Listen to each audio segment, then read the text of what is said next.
This podcast may contain explicit language.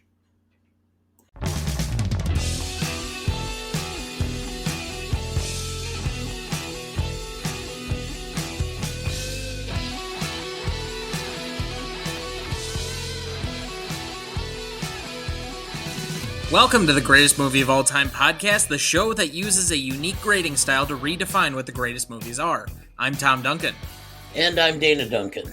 Tonight, in our first episode of Year 4, we explore our first ever Tiebreaker episode as we settle the score between three of Dad's favorite movies, Apollo 13 from 1995, directed by Ron Howard, written by William Broyles Jr., starring Tom Hanks, Gary Sinise, Kevin Bacon, Bill Paxton, and Ed Harris. Blazing Saddles from 1974, written and directed by Mel Brooks, starring Cleavon Little, Gene Wilder, Slim Pickens, Alex Karras, Harvey Korman, and Madeline Kahn. And also from 1974, Young Frankenstein, written and directed by Mel Brooks, written by and starring Gene Wilder, with Peter Boyle, Terry Garr, Cloris Leachman, Marty Feldman, and Madeline Kahn. First off, welcome to Year 4. At this point next year, we will have spent more time doing this show than the length of the Trump administration. Ooh, it just seemed longer for the Trump administration. Well, that's because you had the entire campaign, and that was like a year and a half, and then there was like the fallout from the whole January 6th thing. So it was really closer to like 6 years of Trump, and we're still not out from under his like weird shadow. But the actual administration, the time limit of things where he could do demonstrably terrible things to the country and the world was only shorter than what our potential show could be this time next year. Okay. It seems to have gone by quickly. Also, it would be longer than the presidential administrations of Millard Fillmore, Franklin Pierce, and James Buchanan. Not to mention William Henry Harrison. Well, we already have him beat. We had him beat about the time we did Groundhog Day. Chester Arthur. No, I don't know if we're quite longer than Chester Arthur at this point. Oh yeah, because Chester Arthur took over for Garfield, and Garfield lasted about 9 months. So we're longer than James Garfield, but we will be longer than Chester Arthur. But I don't think we've gotten to that point quite yet because he took over early in that term.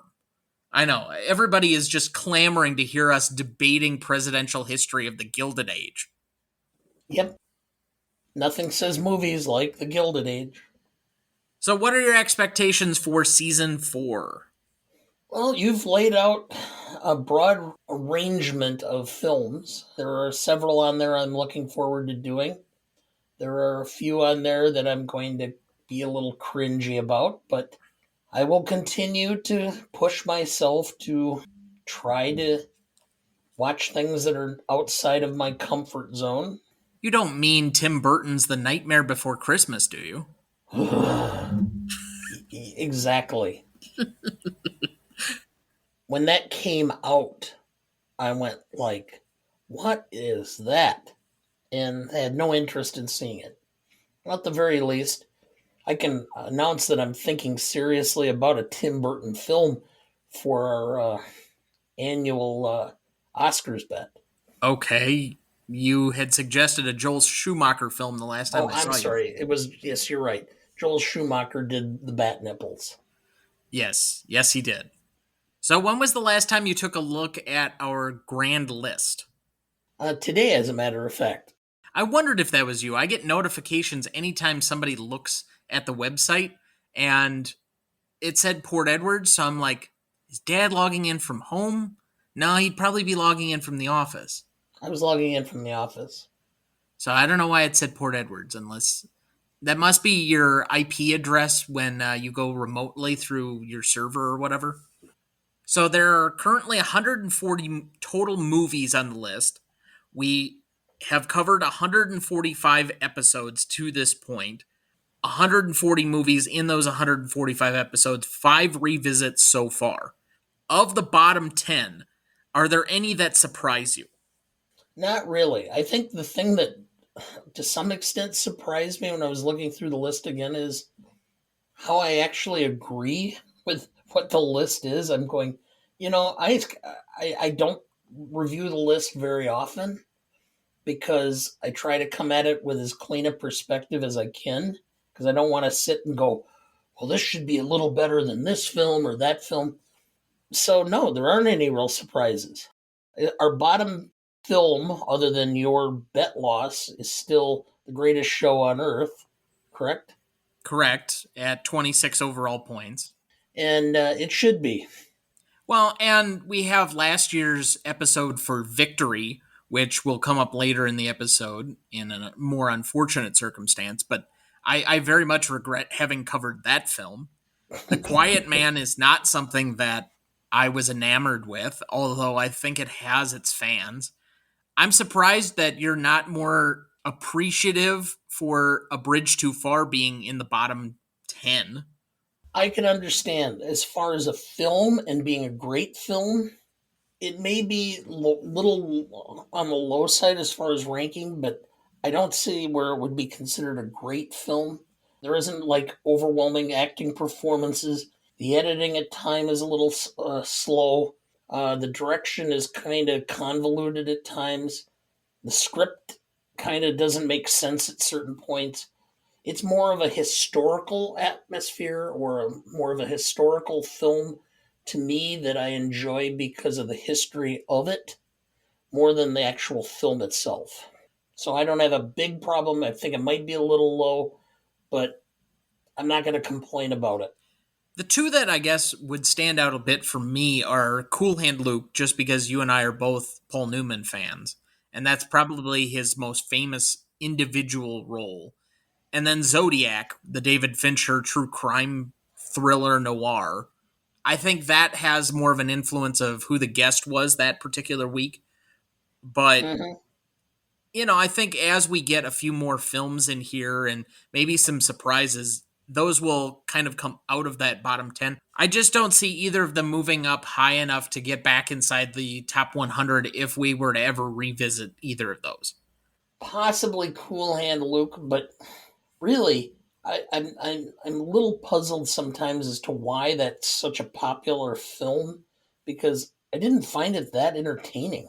There are individual moments and scenes in there, and I think both of those films are rewatchable for stretches, but they are a little bit longer than they needed to be. I think both of them could have used a little bit of editing, and I think that unfortunately undoes it a little bit. But I don't know, maybe we'll just save that for a revisit. But I don't remember either of them being seared into my memory as like grand mistakes that they are where they are. Yeah, And in fact, we are doing a revisit episode next week of a film that is outside the top 100 for Inglorious Bastards, which would be, I think, the first movie that we covered once we went into lockdown. yes. That's how long ago we're talking. So let's discuss the three films that you've said you could not pick between. I guess you can take them collectively or individually or however you would like. But why are these three movies so important to you? Well, first of all, they just strike a chord with me. I always love comedies in general because to me, I love an opportunity to laugh. I have a very serious profession and a very serious life. So I try to look for things that I enjoy, and I've loved comedy since I was a kid. I used to watch Laugh It and the Dean Martin roasts, all of this stuff. So I've had a real strong relationship to comedy in general, and I've really enjoyed comedy. And I specifically have always enjoyed the comedy of Mel Brooks and his ability to parody situations and concepts, themes. So, Young Frankensteins and Blazing Saddles have been two of my go to films. In fact, the first film I ever picked out for your mother to watch when we were dating was I picked out Young Frankenstein for her and her parents because they kept bringing films, or she brought a film home that, oh, it looked good when I read the box. And I said, no, no, no, no, no. This is garbage. Get Young Frankenstein. And so it was a hit. Apollo 13, it's history. It's overcoming odds, it's heroism, it's self sacrifice. Those are common themes that I always enjoy in films. And when I see those in a film, they tend to resonate with me and make it to my Valhalla, my point of meeting ground. And so that's why Apollo 13 strikes with me anyway. So those are three of my favorites. I couldn't give you a number one. Hold on. Did you say meeting ground? Yes. Did you mean happy hunting ground? No, a meeting ground. How is that related to Valhalla? Well, it's ultimately where everyone meets after death. The I've warriors never heard meet. that before. Okay. Anyway, continue. So that's why these are three of my films. I couldn't, and it depends. That's the problem. I could give you the top 10, 15 films that I really love, and it'll depend on the day, my mood, what things are going on in my life, as to which of the films I have rated higher or ranked higher. Because it just is a moment of time when one speaks better to me. It's one of the reasons why I have three or four books I'm in the middle of reading at any one time, because some books strike me on a given day as being interesting, and other times they're not as interesting as other things. I still don't exactly know how you can do that, although I can do that with TV shows. I can just be in the middle of like four of them and know exactly where I am. Oh, years ago, your mother said I couldn't do that and it was impossible. So I said, try me. So she picks up various books around and looks at the page where it's marked and says, where did you leave off on this? And I would rattle off about where it was and what had took place. And then she put it down.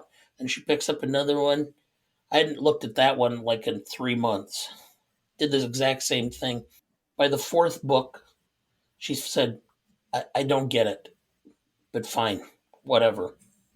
So before we break into these individual movies and I guess try out our tiebreaker system or however we want to try and settle the score between these three films, do you have a prediction on which one you think will end up as our highest achiever or what will be the greatest of these three? When I went into this initially, I thought Apollo 13 was going to be the better because it ages better because it's not comedy. Comedy tends to age out. And then I watched all three films again over the last week, and I actually thought Young Frankenstein might actually win out. But then I started grading today and ranking them on my own and coming up with reasons. And I was surprised as far as for me personally. I'm not going to say it per se right now. Are you going to leave us in suspense? Yes, I am. I must. I must. All right, fine. I honestly, putting the rankings together in my head and how this, I guess, would go from a category by category basis, I actually think Blazing Saddles will be the winner. Well, that's who came out in my mind. And there's several reasons, which I will get to as far as my rationale. All right.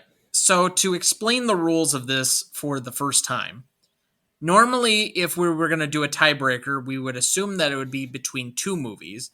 The fact that we have three that tied at the exact same decimal point is outstanding. And the fact that it's three of your most favorite movies of all time is even a cherry on top of this wonderful Sunday.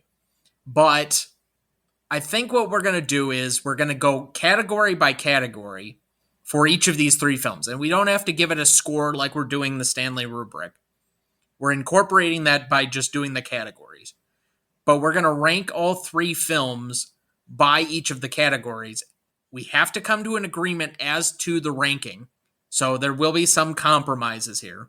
And then we will average out what the average score across all six categories was and come up with our final. Sound good? Yes, Legacy is up first. What do you think the order should be? I have Blazing Saddles, Apollo 13, and Young Frankenstein in that order. Blazing Saddles created a specific genre, which is parody movies. Up until Blazing Saddles, you didn't see them. If you don't have Blazing Saddles, you don't have Young Frankenstein. You don't have High Anxiety. You don't have Airplane. You don't have Hot Shots. You don't have The Naked Gun.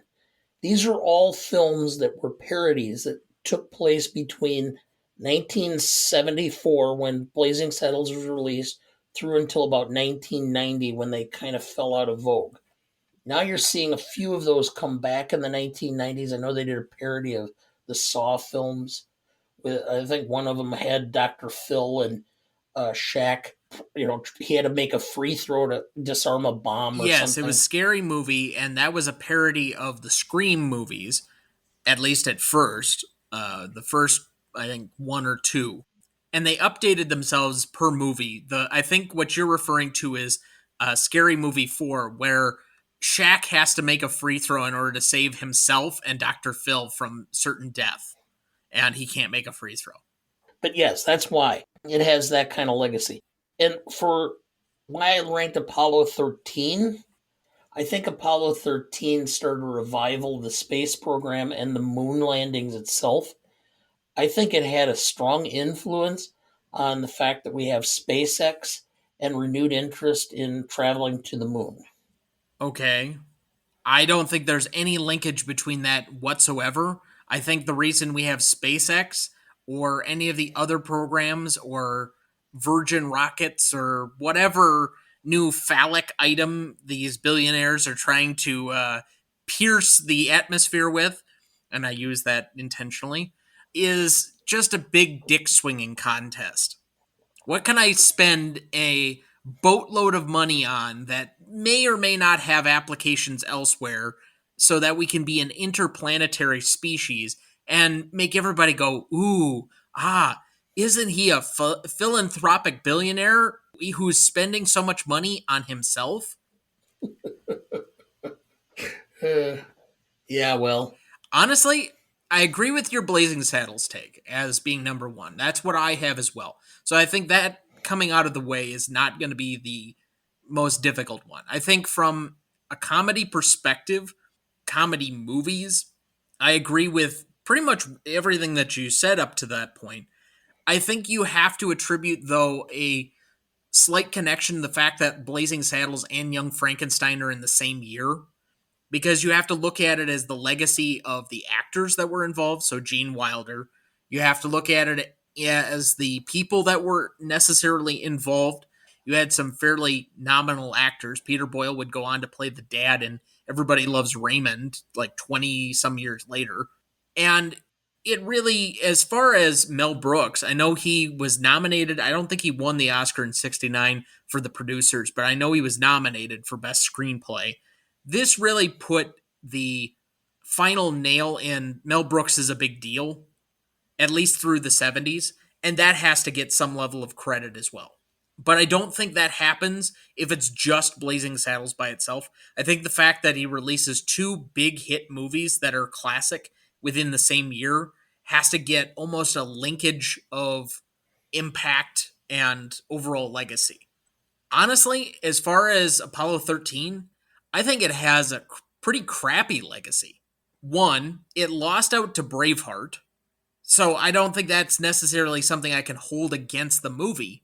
But this is the movie that's supposed to be Ron Howard's best movie. And while I enjoy the movie and I think it's a good thriller and the rest of it, name me the great Ron Howard movie that we've had in the last 25 years since. I mean, A Beautiful Mind is fine, and I'm glad that he won his Oscar, but the amount of things that have been produced by Ron Howard as a director, they're mediocre films. At best, sometimes they're really crappy films, like that one book adaptation about the hillbillies. What was it, Hillbilly Elegy? yes.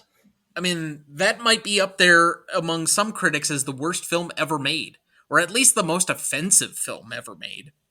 I was so worried that Glenn Close would win an Oscar for that after all the great performances she'd have, and then that be her Oscar. She still should have won it for The Wife. Yes, that was a joke. I have nothing against Olivia Colman, but I watched her performance, and then I watched Glenn Close. Glenn Close should have I won. love Olivia Colman, but that is not the movie she should have won for either. And this is the type of stuff we do all the time.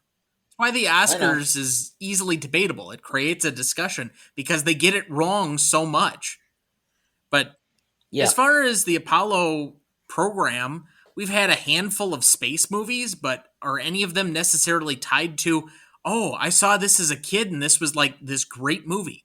Did it promote Tom Hanks into a megastar? No, he'd already done a handful of movies that were bigger than this, including Forrest Gump the year before. So he was already a megastar. Did it help Kevin Bacon? I think the only person it really helped, other than maybe Ron Howard could make just about anything he wanted to after this point, was Ed Harris. Although Ed Harris had already starred in a space film because he had a starring role in The Right Stuff, which was his first big Yeah, film. but he got Academy nominated for this film. Well, he should have. The other one is Gary Sinise, but then I looked.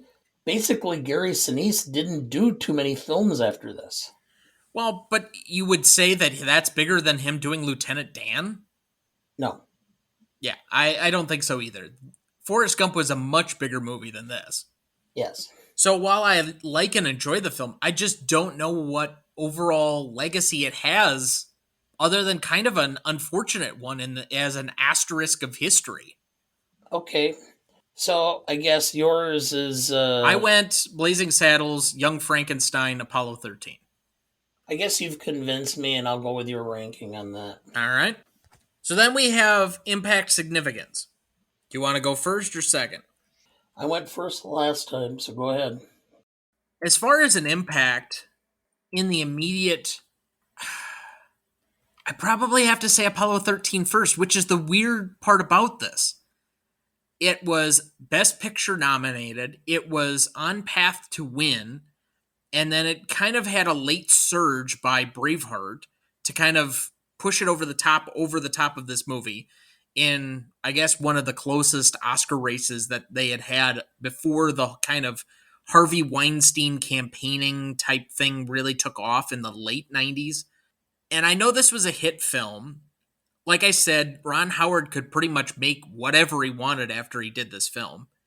Tom Hanks, at this point, being such a bankable movie star, went and decided to write his own film, produce it under his own banner, and then have that made. And it's a film that is really enjoyable, one that I hope that we will do at some point on this program, even though it won't rank very highly in the greatest movies of all time, but it's a fantastic little film.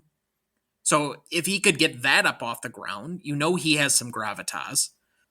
For maybe 15, 20 years, this was the only thing I knew Bill Paxton for. So I gotta say, at least from an Oscar standpoint and kind of the ripple effects for all the people that were in the cast, I kind of put this one first, at least for that maybe the first year or so, partially because Young Frankenstein and Blazing Saddles, while they were huge movies, and I think had some ripple effects for comedy, it seems to be outside of that initial period. Other than Mel Brooks, I mean, Airplane is 6 years after both of these movies. So, other than him producing his own stuff, who else was making this type of comedy? Every other one of the films that you mentioned that takes some lessons or some cues. The Naked Gun series, other than maybe the TV show, all those movies are from the 80s. If you're looking from an impact significance where we're talking that 5 year period, other than promoting Gene Wilder and promoting Mel Brooks, I just don't see where either of them has quite the legacy. And I think if I look at it, Blazing Saddles was the bigger of the two movies. Yes. So I would probably go Apollo 13, Blazing Saddles, and then Young Frankenstein 3. Okay. We have a 5-year window for impact and significance. What you're forgetting is that Mel Brooks did two other films in very short order afterwards. He did High Anxiety, which was a parody of Hitchcock, and he did Silent Movie, which was a parody of silent movies. And those would not have been made but for those. So there is some significance. and that led into other films being started and greenlighted after that. I think there's a little more significance to Blazing Saddles than what you're indicating, but again, it was a toss up between Blazing Saddles and Apollo 13, but I think you made good points on that as far as Apollo 13. I remember when seeing both Apollo 13 and Braveheart, and I thought Braveheart was written by a group of high school kids trying to see what who could one up each other as far as a violent scene, and was not a big fan of it because I thought it just was, other than screaming and lots of violence, I didn't see why this film was so popular. But anyway, so I'm going to go. I'd originally said Blazing Saddles and Apollo 13, but I'll go with yours, which is Apollo 13, then Blazing Saddles, then Young Frankenstein. Okay. I'll just look at it from this way. If you would consider that both Ron Howard and Mel Brooks probably hit their peaks after each of these set of movies, if you consider that a wash, then you have to take it from an individual cast member level. And I just don't see anybody in the cast of either of Mel Brooks's movies really going on to do anything major beyond these films. I mean, Gene Wilder had already done Willy Wonka 3 years before this, and he'd done The Producer. So this is pretty much the last two great movies that I can name of his. Yeah, he went and did a whole series of buddy films with Richard Pryor. I think three or four of them between the late or mid 70s and the mid 80s. So his career really didn't go very far after that. And so, from that standpoint, I just look at that from both an awards perspective, a critical perspective, and from, just an impact of all the people involved as just being the higher of the two in that 5 year period, even though I almost have it in reverse order for the legacy. Yeah, okay. All right, so because this is an unusual episode, we'll take a quick break right here and we'll be right back. Before we jump back into the episode, next week we are revisiting one of the great Quentin Tarantino films of the 21st century in Inglourious Basterds, written and directed by Tarantino, starring Brad Pitt, Christoph Waltz, and Melanie Laurent. You won't want to miss that one, so watch ahead of the show by searching the Real Good app to find where it's streaming for you. That's REELGOOD. All right, Dad, we have next up Novelty. Blazing Saddles is by far the most novel of the three. I mean, it started in an entire genre. Nothing else had been done like it. Yes, it was set in a Western setting, which was highly prevalent in the 50s, 60s, and was starting to wind down in the 70s. But it was at that point when it was starting to wind down, which made it an opportune time to parody the Western. I think to some extent, the novelty of this is that anything that was left of the Western was kind of killed off by Blazing Saddles at that point in time. So I think it had a big impact by its creativity and showing the absurdity of certain aspects and certain platitudes of the Western genre. Number two, this one was much more difficult. Young Frankenstein had a lot of subtle humor, a lot of double entente.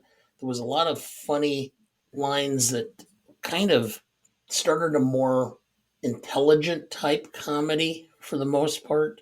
Although I don't think that intelligence is necessarily what you would call putting on the Ritz. The rest of it was pretty significant. So I had a hard time between that and Apollo 13 because there were other space films, 2001, The Right Stuff, but I don't think this film was unique and novel in that it told a real story from a point of view of being kind of behind the scenes, what took place, how it was done. It wasn't just the astronauts, but it was the entire NASA program and how they acted in order to save the crew and what the crew had to go through and what they had to do themselves. The combination makes it more unique. So in Speaking or thinking of those two, Young Frankenstein and Apollo 13, I went with Apollo 13 second, Young Frankenstein third. So we're in agreement again on the number one overall. I think Blazing Saddles by far is the most novel of the three because there really isn't anything like it. Even to now, name me the other parody Western. I guess there's one that comes to mind. A Million Ways to Die in the West, the Seth MacFarlane comedy from a few years ago after he did Ted and had so much juice. Well, there is one other one, and most people will not think about it, but it starred Divine. It was Lust in the Dust. Divine was a 300 and some pound transvestite actor, actress, who was very popular in the late 70s, early 80s, until interestingly, and not without surprise, due to excessive eating and drug use, had a heart attack and died. Okay, there for your strange reference of the week. Divine had been the one that had done Hairspray on Broadway. Obviously, these other films are not very much recognized and not films that a lot of people have seen. As far as a classic Western parody, this is pretty much the quintessential, and nobody else has really attempted one since. I think that's saying something. When you hit the mark so squarely that nobody else seems like or feels like they can come anywhere near you, to me that just screams novelty. Now, I think where the debate lies is in the other two films. To me, Apollo 13, while it's very well done, feels derivative. And not just from a space film and not from, but it feels kind of a nonfiction thriller event that we've adapted and we kind of put through the same paces as everything else. There are some great moments in the film. I still think that 4 minutes that they have at the end of the film where you don't know whether they survived or not, even though you probably do know the story that they did survive, you're still gripped on the edge of your seat. That's just wonderful filmmaking. I mean, that might be the best 4 minutes of Ron Howard's career. But the rest of it seems kind of formulaic. Ron Howard, to me, feels like a director who is pretty consistent. He's never going to make the material better or worse. He's just going to make the material. And if the material's really good, he can make a solid movie. And when the material's really bad, he's going to make a really bad movie. He doesn't necessarily elevate or detract from anything he's doing. He is just kind of the replacement level director. And so nothing about this to me screams novel. It just screams, yeah, that was a really good movie. Whereas Young Frankenstein, even though it's coming on the back of Blazing Saddles, it was pretty much made in about the same time frame. I mean, to be within a year of each other, you don't have a lot of production time that you're counting on. And having gone back after watching this, because I hadn't ever watched the original Frankenstein, it was interesting to me how many things were almost like a beat for beat recreation of the original movie, but just with a bunch of jokes thrown in. So I think to be able to take this concept of the monster movie, update it, and make it funny, to me, that feels much more novel. I've given in on two of these. Are you saying you want me to give in on this one? Well, I'm having a hard time giving in on a third one. I understand your point, and the concept of Marty Feldman playing Igor for comedy was Igor. Igor was wonderful, and I'd forgotten how great Marty Feldman was. What hump? It's too bad he passed. And for the audience, I just happened to do some research, realizing how Marty Feldman passed, I think at age 41. According to what I was reading, the time that he started doing Young Frankenstein until the time he died about 5 or 6 years later, he was smoking 5 to 6 packs of cigarettes a day and was consuming up to 3 to 4 gallons of caffeinated coffee. And he had a heart attack. Hard to believe. But anyway, the novelty aspect. All right, I'll give in again because I do understand your points. Well, now everybody's just going to be expecting that. Well, let's not even listen to Dana's list. We're just going to give it to No, Tom. at this point, I'm holding fast on my remaining two because I feel strongly about those. That's fine. I might just turn over rewatchability to you. I have my own personal favorites as to how I rank them in watching it. Pretty much, I know what number one is, and then the other two could go in any order to me. But we'll see how it, I guess, turns out. We haven't been too far off in these rankings, although there are only three movies at a time, so I don't know how far we would expect to be off. But all right, classicness. Go ahead. Apollo 13. I mean, there's nothing in here that's really a problem. I mean, the last on the list is obviously Blazing Saddles simply because of the language and the subject matter. Now, I understand it's a parody, and what was supposed to be done was to show the humor of the stupidity involving racism, but there's no way that film could be made with that script today. It just would be too insensitive at this point in time. Now, Young Frankenstein is not nearly as bad, but there are two things or two aspects of this that I have a problem with as far as classicness. Number one, it seems to poke a lot of fun of blind people with the Gene Hackman character. And I know that the book calls for a blind person, but the jokes about him being unable to ladle soup and to light Peter Boyle's thumb on fire, etc. It there's a certain aspect of that it's a little offensive. Despite being one of your favorite scenes in the movie, Oh, I love it. It's just hilarious, but it's not quite as bad as when Leslie Nielsen did Mr. Magoo, which drew a lot of criticism for poking fun of people with sight impairments. let alone Robin Williams doing Popeye. Oh, God. Uh, Robert Altman needed to be crucified for making that film. It is so bad. I'm not a big Altman fan to begin with, so Oh, it is so bad. I mean, I have never seen such a big hunk of crap in my life. I mean, it's a film where I'm going throughout the entire film going. "Ugh." Anyway, going going back, the other one is that is there a problem with the fact that you basically give up one head for the other? You you tie intelligence with a big schlong, and it kind of I found it a little off-putting for that reason. reductive.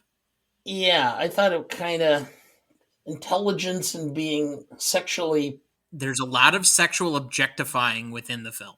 correct. And so that's where I had a problem with it.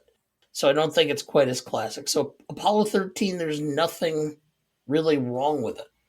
Now, admittedly, the cast was about as lily white as you could get, but it's historically based, and I don't know how many African Americans were at NASA, and there were none in the space program for a number of years. None of that seems to like make any major difference to me whatsoever, whether there's diversification within these films of sorts. I mean, you could give extra credit for being a black hero in Blazing Saddles, but a lot of that's undone by the massive amounts of racial slurs and racial jokes. Yeah, And while they're funny, I'll just tell you how I looked at it. Apollo 13 is the least offensive of these three films. yes.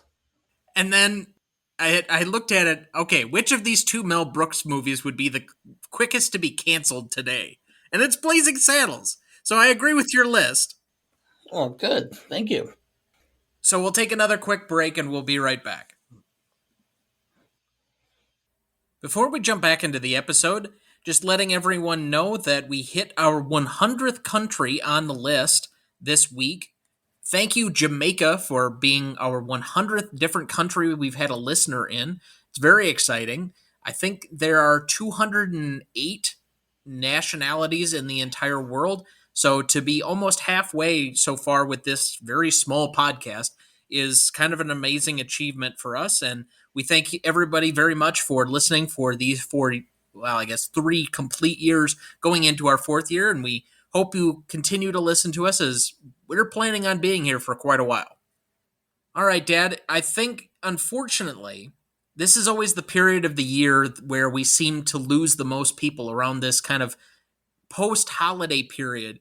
There's a few that kind of trickle in between Thanksgiving and Christmas, but really, post Christmas and New Year's, we have a lot of people who seem to pass away, and this year seems to be no exception. As while we were gone, I think we have at least a double digit list of people that have connection to the arts and entertainment that we have to recognize. Yes. Pele, 82, was a Brazilian footballer, three-time world champion, and was an actor. One of the films we reviewed, Victory. Yes, he's probably up until maybe the last World Cup game where Lionel Messi finally won the World Cup for Argentina. It was Pele or it was Diego Maradona, widely considered as the greatest footballer of all time. I think that by a modern standpoint, Lionel Messi might have surpassed one of those or both, but it's hard to really quantify the impact that he had on the footballing world while he was in his prime in the late 50s to the early 70s, and then what he did to kind of jumpstart, uh, I guess, soccer in the culture of America, even though it still took us another 20 years to really kind of catch up. Having been able or been privileged enough to travel to Brazil and Rio de Janeiro, it's a question whether the shrine, which is the football field that Pele started as a child, or the Cristo, is the bigger monument. We also lost a couple of, or two gangster rappers, or two rappers, I guess. Big Scar, 22, and Gangsta Boo, 43. British actor Ronan Vibert had been in Saving Mr. Banks, The Pianist, The Scarlet Pimpernel, and The Snowman. Stephen Graff, British actor, was in Blake 7, Casanova, and Nicholas and Alexandra. He was also a mainstay on EastEnders, which I think has been mentioned more times than not on this show. Is it seems like just about every week we're recognizing somebody that had a role on that program. Dax Tahira, 37, as an American television executive, was involved in ABC's This Week. With George Stephanopoulos. Edie Lando, 95, was an American film and television producer. She did Hopscotch, The Chosen, Christmas Wife. Rita Walter, 71, American actress, was in The Secret Storm, but is best known for a long-running character on As the World Turns. James D. Brubaker, 85, an American film producer. He was involved in Rocky, The Right Stuff, Gia, and Bruce Almighty. Robert Dowling, 83, American magazine publisher, creator and publisher of The Hollywood Reporter. Fred White, 67, American Hall of Fame drummer, was with Earth, Wind, and Fire. Frank Galati, 79, American theater director, did The Grapes of Wrath and Ragtime, as well as an Oscar-nominated screenwriter for The Accidental Tourist, and won a Tony in 1990. The theater he was the director of was the Steppenwolf Theater. He was one of the three who created it, one of which was someone we mentioned earlier today, Gary Sinise. Two of the actors that he recruited for their first group at the Steppenwolf Theater was one John Malkovich and one Laurie Metcalf. Anita Pointer, singer with the Pointer Sisters, passed. She was 74. And then an entity in journalism, television, movies, comedy, Barbara Walters, 93, was on the Today Show 2020, talk show host and creator of The View. She did cameos in umpteen things, and is well known and was well parodied multiple times in film and on television. She once made a comment or appearance on Saturday Night Live where they had a continuous effort to parody her throughout her career. An absolute institution in journalism and TV hosting. I think for what, maybe 30 years, she was the go to interviewer for everybody that needed that sit down interview. She got her first big recognition because she happened to be one of the reporters that happened to be in the studio on November 22nd, 1963, at WNBC in New York. And they sent her out onto the streets to interview people and to see the public reaction to John Kennedy's assassination. And her report was picked up then and broadcasted nationally. And that kind of propelled her into a more national spotlight, much as it did Dan Rather, who covered the assassination from Dallas for CBS News. So there were lots of implications there out of that tragic event. And so we recognize all of these people here for their various contributions musically, television, film, entertainment in general, journalism, etc., with a moment of silence here in their honor.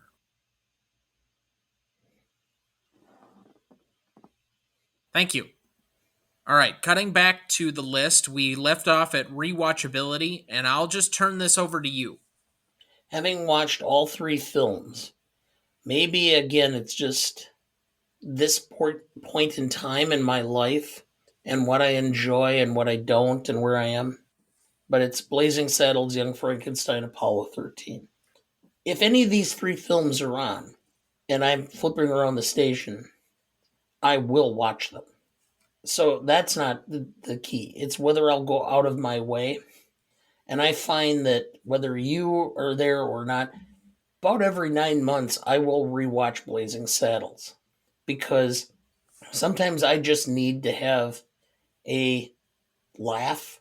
I just need to escape reality and enjoy just time to, I don't know, enjoy the absurd. And what surprises me is I don't rewatch Young Frankenstein as much, but every time I rewatch it, I find something that I missed as far as a joke or a look or an angle of the shot that I didn't see or think about why it was done the way it was. And so I find something fascinating about it. Apollo 13 was just such a solid movie, but there's nothing in it for me that says, oh, I have to rewatch this. So I was going to be fine as long as Blazing Saddles was number one, so I will adopt your list. Thank you. Blazing Saddles is the only one of these that I go back and rewatch regularly.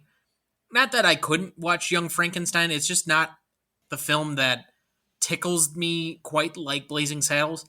And while I've seen Apollo 13, it just doesn't have the same rewatchability to me that maybe it does to you, where I've seen you flipping through channels and find it on, and therefore you just sit and watch an hour of it. It's never quite appealed to me that way. So I could have accepted Young Frankenstein or Apollo 13 in any order, but I had this in the exact same order, so I'll just adopt your list. Okay. So that takes us to audience score. So for this one, Apollo 13 had an 87% for Rotten Tomatoes and an 84% for Google users for an 85.5. Blazing Saddles had a 91% on Rotten Tomatoes and an 83% on Google for an 87. And Young Frankenstein had a 92 on Rotten Tomatoes and a 93 among Google users for a 92.5. So it would end up being Young Frankenstein. In the first category, it will win, Blazing Saddles, and then Apollo 13. All right, so to recap the categories, for legacy rankings, we had Blazing Saddles 1, Young Frankenstein 2, Apollo 13 3. For impact significance, we had Apollo 13 1, Blazing Saddles 2, Young Frankenstein 3. Novelty rankings, we had Blazing Saddles 1, Young Frankenstein 2, Apollo 13 3. Classicness rankings, we had Apollo 13 1, Young Frankenstein 2, and Blazing Saddles 3. Rewatchability, we had Blazing Saddles 1, Young Frankenstein 2, and Apollo 13 3. Audience score, we had Young Frankenstein number 1, Blazing Saddles number 2, and Apollo 13 number 3. Our final ranking scores then are Blazing Saddles at number 1 with a 1.66 repeating ranking average, Young Frankenstein with a 2 ranking average, and Apollo 13 with a 2.33 repeating ranking average. So out of these 3 films, Blazing Saddles is the greatest. Satisfied? Yes, I am. Final thoughts then for the week. Looking forward to the new season, and won't get into it, but the last year or so, for me personally, has been kind of a difficult year for multiple reasons. I think I've turned a page or crossed over the Rubicon, whatever metaphor you'd like to use. And I'm looking forward to the new year, both from the podcast, but personally and professionally. And I'm anxious to get going on 2023. I do know that you had recommendations on what to watch. I'm also going to make one. You and I went and saw Babylon. I would recommend it, but you have to come into it with a certain understanding that you have to be somebody that loves movies to really appreciate it. And there are flaws in the film, but there were some moments in that film where it was that you had very deep guttural laughing going on because there were periods this film was extremely funny. That's not a film that I would necessarily recommend to the audience at large. And this is where you and I are starting to become more critics than we are Joe Popcorn, because I just don't think that that appeals to the average person that is going to see a action film or a superhero flick or something. That's the person that's going to go see Avatar the Way of Water is going to have a lot better time with that than they are with Babylon, which is a very complicated, dense film that's full of metaphors. And even Damien Chazelle, who you and I both love as a director, has a lot of things in there that he says are like a poison pen of what he thinks of Hollywood and the industry and how it chews up and spits out just about everybody that works in it. And it's really kind of harping, even though it's set in a period, almost 100 years ago, it has a lot of things that it's trying to say about modern Hollywood and the state of movies that is somewhat cynical. And so I just don't think that a movie that starts out with an elephant shitting on somebody is going to be appealable to the masses. Well, I'm coming at it with thinking of the fact that most people who are going to be listening to our podcast have an appreciation of movies, so they're not necessarily Joe Lunchbox. Maybe you're right. I guess maybe it's a lack of understanding of where our audience is. I guess I'm used to talking to people like Mom, and that's why I told her not to watch the film. Yeah, I can't imagine she would have liked it because her visceral reaction to everything, She would have been gagging. yes, everything anywhere all at once was difficult. It was difficult to watch sitting there with her because of her constant complaining about the film and comments. I stopped it 3 or 4 times and told her that she didn't have to continue to watch it if she didn't want. And she continues to rag on the film, even though it's a film that's much more broadly appealing than this film. It's just not one that I would necessarily tell anybody, oh, yeah, you're going to have a really good time seeing this. Yes. I had a really good time seeing it with you, Yes. discussing it afterwards, Mm-hmm. but I don't think the average person wants to go into a heroin and coke infused meta commentary just about any day of the week. I just have this sneaking feeling that Tobey Maguire is going to get a nomination for Best Supporting Actor. Ugh. I thought that was one of the weirdest parts of the film. Well, of course it was. But that's the kind of thing that Hollywood just loves. I just have this feeling he's going to get a nomination. I really hope not. There are a lot better supporting roles this year. Oh, I know, but yeah. Like Judd Hirsch in The Fabelmans, I think is a more likely candidate than Tobey Maguire. Mm. Also, the fact that this movie, I think they're suggesting Diego Calva as a Best Supporting Actor nominee, even though the movie's primarily told through his perspective. This is the type of awards like manipulation that I just can't stand. But anyway, I digress. If I'm going to recommend a movie, though, and I feel kind of silly in recommending it at this point, and maybe I've already recommended it before, but the fact that I think it's the third highest watched movie in the history of Netflix so far, I might be just preaching to the choir, but I really love Glass Onion. I've seen it 4 times now. And every time I pick out something new or something small or just the little intricacies that Ryan Johnson has done with the film, I just find it to be a really good time that I can still, despite knowing the plot, find things to enjoy and pick out and watch and have a good time with. I'm not one of the critics who just picks it apart and whatever else. I just had a good time in the theater watching it. I had a good time watching it at home by myself. I had a good time watching it over our Christmas. I just enjoy the film. I'm looking forward to whenever they grace us with a third one. And I keep hoping that they'll put out 5 or 6 more of these because I just don't see anybody else really doing this unless you count the Poirot films that Kenneth Branagh is putting out, Yes. which I don't. I think those are very different films because they're not really comedic. To me, Knives Out is to the mystery genre what Scream was in 1995 to the horror genre.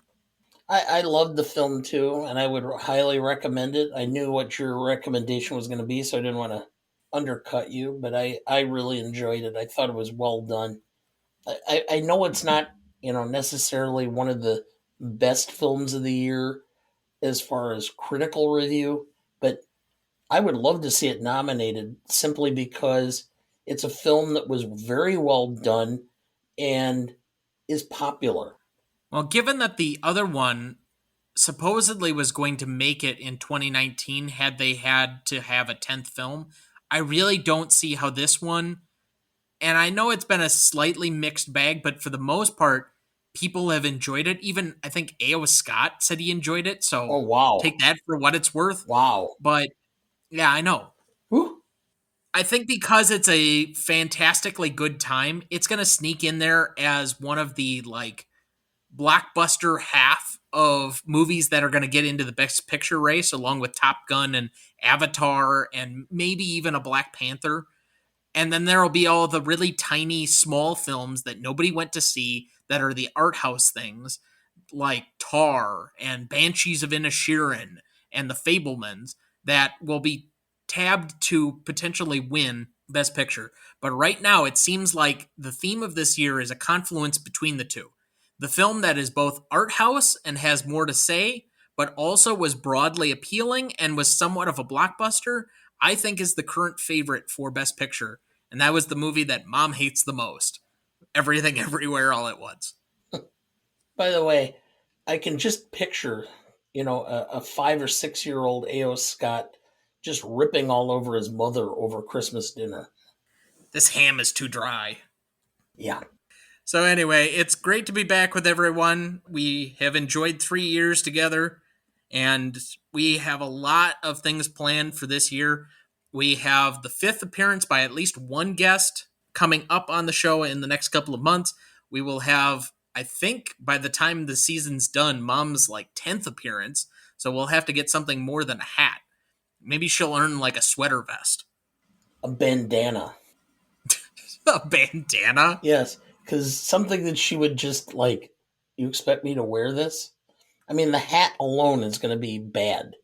The only time you'll ever get her to wear that is when she's at the Y working out. Well, at that point, just give her a headband. So she can be Jared Bayless? No, so she could be Jackie Moon. Yeah, Her little perm fro sticking out through the top of the headband. yes. Uh, yeah. I have to get the hats made up. Well, anyway, and we have a bunch of movies that we're just dying to cover with the rest of you, and I'm going to be teasing those as I actually divvy up my final lines of each episode. So As soon as we hit a particular movie, I will change it the next week because I want to drop these hints as to movies that are coming up on the show. So with that, we will see you next week. Thank you for listening. All work and no play makes Jack a dull boy. Next week, we are revisiting one of the great Quentin Tarantino films of the 21st century in Inglourious Basterds. Written and directed by Tarantino, starring Brad Pitt, Christoph Waltz, and Melanie Laurent. You won't want to miss that one, so watch ahead of the show by searching the Real Good app to find where it's streaming for you. That's REELGOOD. Please like, follow, rate, and review, or whatever on whichever platform you have so that more can join in on our fun. You can also email the show at thenewRonnieDuncanStudios.com or sign up for our newsletter. Find our new Facebook page under Greatest Movie of All Time Podcast, or find us on Instagram, Twitter, or now TikTok at the handle @GModePodcast. The Greatest Movie of All Time is a production of Ronnie Duncan Studios.